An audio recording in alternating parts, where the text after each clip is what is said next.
This is James Kalm, the guy on the bike, welcoming back for another half-ass production. We're down here at 83 Grand Street. In the team gallery, we're going to run in and take a look at Banks Violette.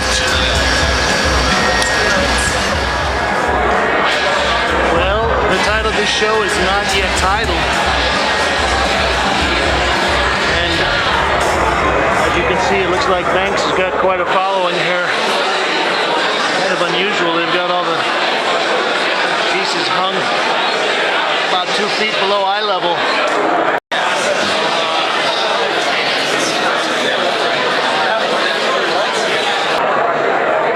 This is not yet titled.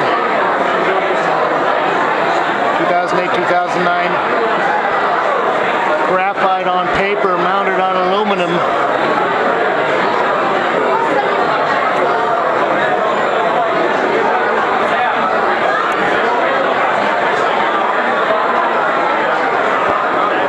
I think Banks got a lot of attention, I guess, a couple of Whitney biennials ago. He had kind of an interesting backstory. Somehow he had gotten involved with some Nordic badass and was communicating with these guys in prison. This is not yet titled, 28 by 28 inches, also graphite on paper.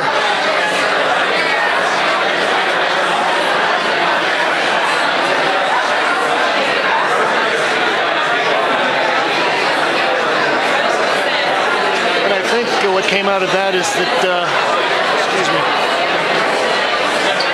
Banks was taken on as a cause led by a lot of the new goth, or the post-goth kids in New York.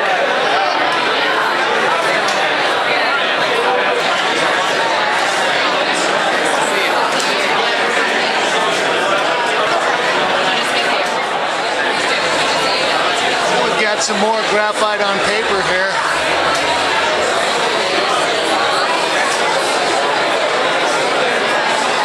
Just from my brief glancing at the work, I have to say that this does look like it owes a lot to the Pictures Generation crowd.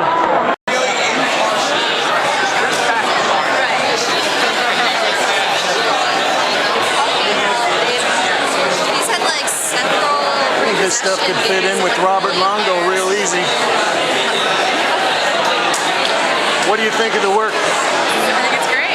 Are you a fan? Yes. How did you get to know about his work? I have a friend that is involved in the industry. In the industry? Yes. Thank you. For all of you other people that are in the industry, it's kind of a nice little bench he's got here. It's made out of the panels from packing suitcases. Wow, here's the pièce de résistance.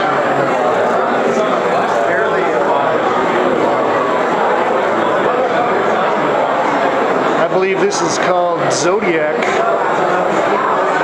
FTU 74 Ironhead SSL. Salt, resin, blue salt, and metal. Nice details.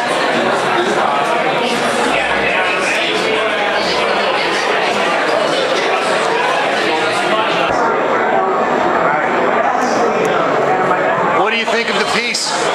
My son built it. Your son built it? That's right. Do you ride motorcycles yourself? I do, yes.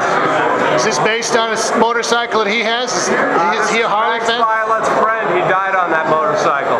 No kidding, I'm sorry to hear that. Well, that's thanks. Yeah. But congratulations on your son's exhibition. Yeah, he works with Banks Violette very closely. Actually, he should be back with my beer here any minute. My son is apprentice to Mr. Violette. Okay. All right, thank you. You're welcome. This is Banks Violette.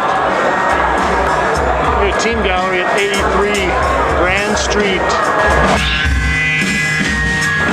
Okay, viewers, we just pumped our way over here from Soho.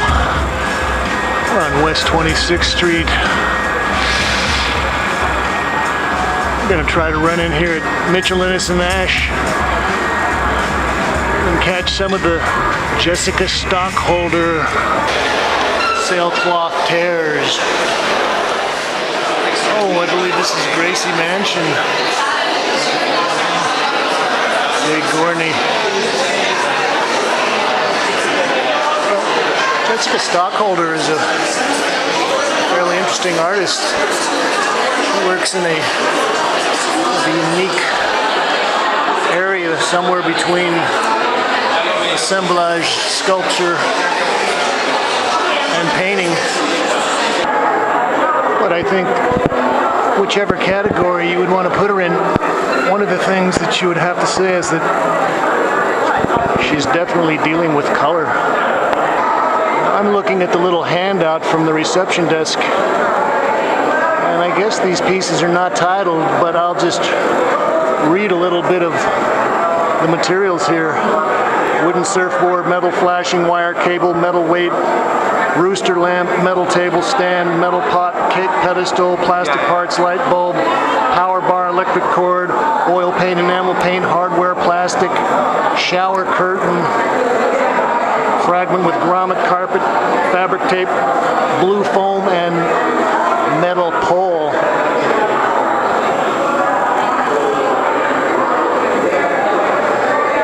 Didn't say anything about motherboards.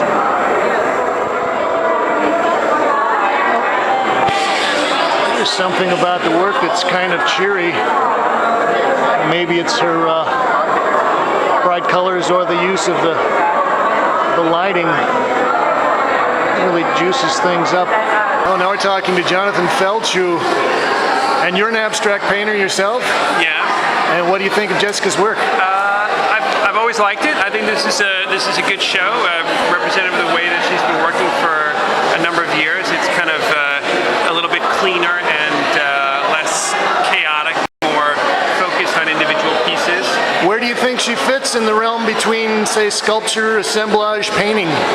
Well, I mean, I think it's kind of closer to sculpture at the moment, but I mean, I think that she's using the language of painting to make gestures about flatness and defining the planes of these things. I mean, I think that she's finding things out in the world and making them into brushstrokes. I mean, that's sort of that's a nice way to look at it. Opposite direction of what most abstract painting is, sort of taking some splash of color and making it represent something in the world.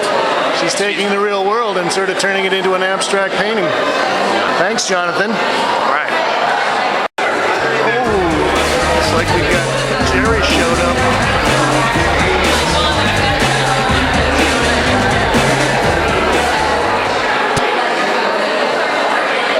This is kind of a nice piece where we're separating things out a little bit.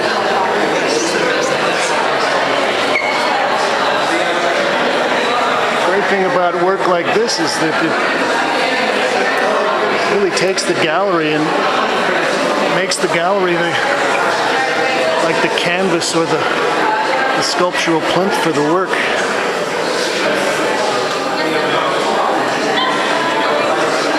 This is all the big framing device for this.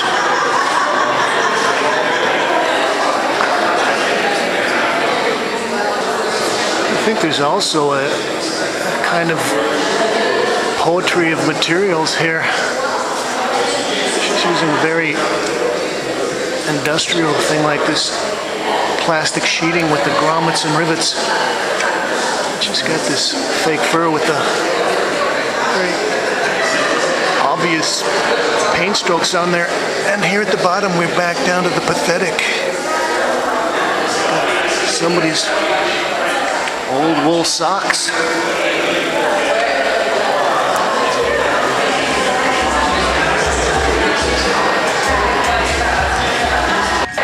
We've got a quick run through of Jessica Stockholder sailcloth tears here at Mitchell-Innes Nash. Thanks, Kate.